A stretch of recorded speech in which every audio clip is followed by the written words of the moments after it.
2 Corinthiens chapitre 5.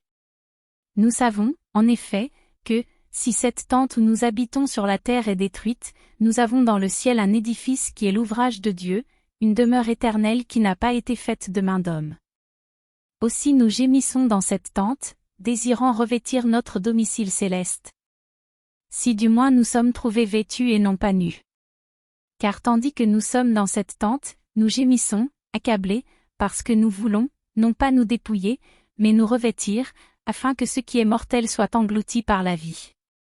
Et celui qui nous a formés pour cela, c'est Dieu, qui nous a donné les arts de l'esprit.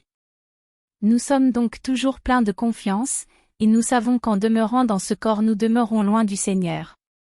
Car nous marchons par la foi et non par la vue.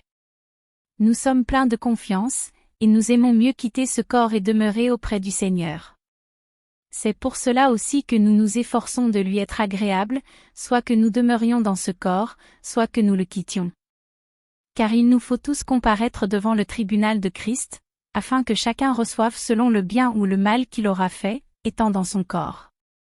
Connaissant donc la crainte du Seigneur, nous cherchons à convaincre les hommes, Dieu nous connaît, et j'espère que dans vos consciences vous nous connaissez aussi. Nous ne nous recommandons pas de nouveau nous-mêmes auprès de vous, mais nous vous donnons occasion de vous glorifier à notre sujet, afin que vous puissiez répondre à ceux qui tirent gloire de ce qui est dans les apparences et non dans le cœur. En effet, si je suis hors de sens, c'est pour Dieu, si je suis de bon sens, c'est pour vous. Car l'amour de Christ nous presse, parce que nous estimons que, si un seul est mort pour tous, tous donc sont morts.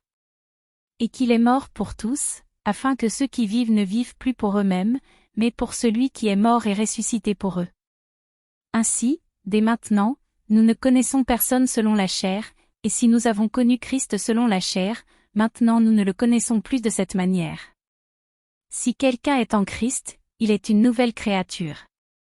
Les choses anciennes sont passées, voici, toutes choses sont devenues nouvelles. Et tout cela vient de Dieu, qui nous a réconciliés avec lui par Christ, et qui nous a donné le ministère de la réconciliation. Car Dieu était en Christ, réconciliant le monde avec lui-même, en n'imputant point aux hommes leurs offenses, et il a mis en nous la parole de la réconciliation. Nous faisons donc les fonctions d'ambassadeurs pour Christ, comme si Dieu exhortait par nous, nous vous en supplions au nom de Christ, soyez réconciliés avec Dieu. Celui qui n'a point connu le péché, il l'a fait devenir péché pour nous, afin que nous devenions en lui justice de Dieu.